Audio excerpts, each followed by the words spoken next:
और खबरों की शुरुआत करेंगे महाराष्ट्र की खबर के साथ, जहां मुसलमानों को रिजर्वेशन देने के मामले से जुड़ी ये अहम खबर। तो महाराष्ट्र में मुसलमानों को तालीम के शोबे में 5% रिजर्वेशन देने की तैयारी है। महाराष्ट्र के वजीर नवाब मलिक ने इस बात का इशारा दे दिया है। उनका यह भी कहना है कि असेंबली इजलास के खात्मे से पहले ही इस मामले में फैसला हो जाएगा और मुलाजिमतों में भी मुसलमानों के रिजर्वेशन पर सलाह और मशवरा जारी है। तो लगातार महाराष्ट्र में इस बात को उठाया जाता रहा है कि मुसलमानों को रिजर्वेशन दिया जाए और अब ये अहम खबर कि तालीम के शोबे में महाराष्ट्र में 5% रिजर्वेशन देने की तैयारी की जा रही है। महाराष्ट्र के वजीर नवाब मलिक ने इस बात का इशारा दे दिया है। उनका ये भी कहना है कि मुलाजिमतों में भी मुसलमानों के रिजर्वेशन पर सलाह मशवरा किया जा रहा है। असेंबली सेशन के खात्मे से पहले इस बात का भी फैसला हो जाएगा। बेहद अहम खबर, महाराष्ट्र में मुसलमानों को तालीम के शोबे में 5% रिजर्वेशन देने की तैयारी की जा रही है। साथ ही साथ मुलाजिमतों में भी मुसलमानों के रिजर्वेशन की बात उठती रही है।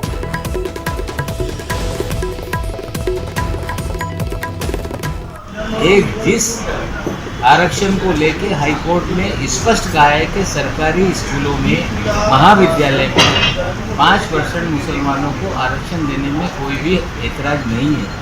उसको लेके अगर अलग से निर्णय लेके कानून बनाया जाएगा और बाकी विषय जो नौकरी का है या प्राइवेट स्कूलों का है, उसको लेके अलग कानून बनाने के लिए हम पूरी तरह से कानूनी सलाह मशवरा करेंगे, क्योंकि उसको लेके स्पष्टता नहीं हुई थी। वो निर्णय बाद में होगा, पहले जिसको हाईकोर्ट ने मान्यता दी है वो निर्णय करके हम आगे बढ़ेंगे।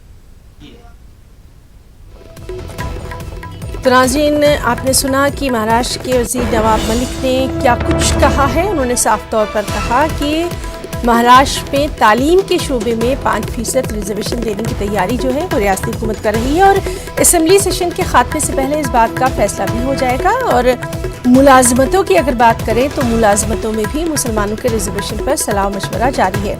हमने इससे पहले देखा था कि किस तरह से इस पूरे मामले पर सियासत की जा रही थी। और चलिए मजीद अपडेट के लिए सीधे रुख करेंगे मुंबई का, जहां मौजूद है हमारे साथ ही वसीम आपसे जानना चाहेंगे, जिस बात की लगातार मांग की जा रही थी वो बात आज कहीं ना कहीं पूरी होती नजर आ रही है। हम आपसे तफसीलात चाहेंगे वसीम।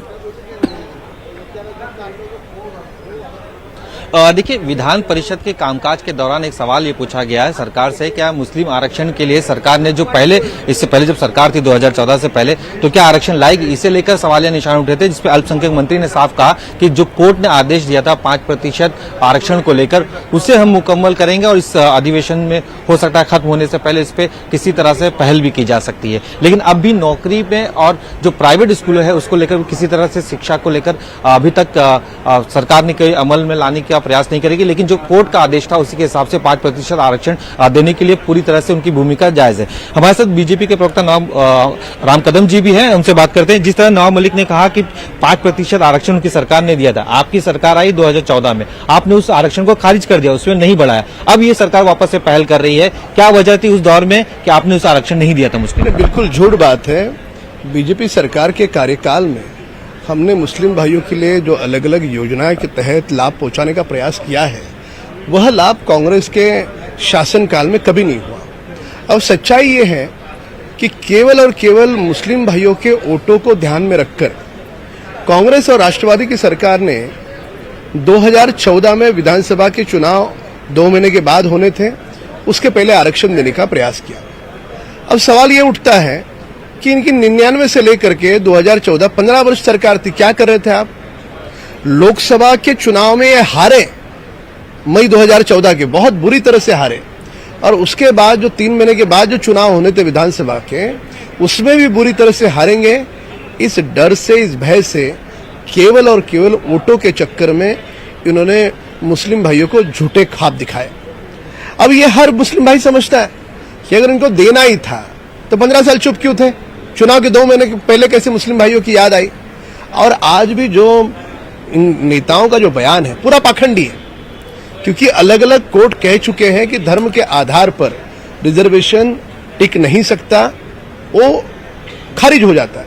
ये मालूम होने के बाद भी अब झूठा गाजर दिखा रहे, झूठे ख्वाब दिखा रहे, केवल और केवल मुस्लिम भाइयों का वोटों के लिए इन सरकार ने इसका दुरुपयोग किया है। एक सवाल ये भी है कि 5% जो आरक्षण था, कोर्ट ने कहा था कि शिक्षा में देना चाहिए, उसके लिए भी 5 साल आपकी सरकार रही, उन्होंने पहल नहीं की, तो अब कहाँ ऐसा लग रहा है कि ये गलत है, क्योंकि कोर्ट ने आदेश दिया। हम पूरी तरह से उस आरक्षण के बारे में पॉजिटिव रहे हैं। केवल जो कानूनी पेश है, क्योंकि धर्म के आधार पर वैसा नहीं दिया जा सकता, ये कानून कह रहा है, और उसमें कानूनी अड़चनें थी, उसके कारण दे नहीं पाए हमने। पर सारा जो मुस्लिम समाज है, हम ईबीसी के तहत जो लाखों नहीं करोड़ों मुस्लिम भाइयों को महाराष्ट्र में लाभ मिला, ईबीसी जो योजना बनाई उसमें लाभ लेने वाले मुस्लिम भाई भी है ना। तो ये जो सरकार का जो धर्म के आधार पर कांग्रेस और राष्ट्रवादी दोनों दलों का जो पाखंड था, वो पाखंड कोर्ट के सामने टिकता ही नहीं है। तो जो कोर्ट के सामने नहीं टिकता, ऐसे झूठे ख्वाब दिखाओगे आप, और वो भी इसलिए दिखाओगे कि केवल उस समाज के आपको वोट चाहिए, ये दुर्भाग्यपूर्ण है। करने के लिए राम कदम जी का साफ तौर पे ये कहना था, जो सरकार 2014 के वक्त थी, उस वक्त उन्होंने चुनाव से 3 महीना पहले इस तरह के वादे करके इस तरह के प्रावधान किए थे, लेकिन अब उसे लाना काफी मुश्किल है। लेकिन आज जिस तरह से विधान परिषद में सवाल निशान उठ रहे थे, आरक्षण को लेकर मंत्री जवाब दे रहे थे, उनका साफ तौर पर कहना था कि इस अधिवेशन को खत्म होने से पहले जो मुस्लिमों को कोर्ट ने खास करके शिक्षा में 5% आरक्षण देने की बात की थी, उसे अमल में लाया जाएगा। जी वसीम, बहुत बहुत शुक्रिया अदा करना चाहेंगे आपका भी, और बीजेपी के लीडर राम कदम जी का भी न्यूज़ 18 से बात करने के लिए। और वसीम, लगातार इस अहम खबर पर नज़र बनी हुई है, क्योंकि अभी ये बयान सामने आया और इस पर रिएक्शन भी आना शुरू हो जाएंगे। तो नाज़रीन, आपको बता दें कि महाराष्ट्र में मुसलमानों को रिजर्वेशन देने का मामला है। ये तालीम के शोबे में 5% रिजर्वेशन देने की तैयारी है, और नवाब मलिक ने इस बात का इशारा दिया है। साथ ही साथ मुलाजिमतों को भी उन्होंने नज़रअंदाज नहीं किया। उन्होंने कहा कि मुलाजिमतों में भी मुसलमानों के रिजर्वेशन पर सलाह मशवरा जारी है। और इस सब के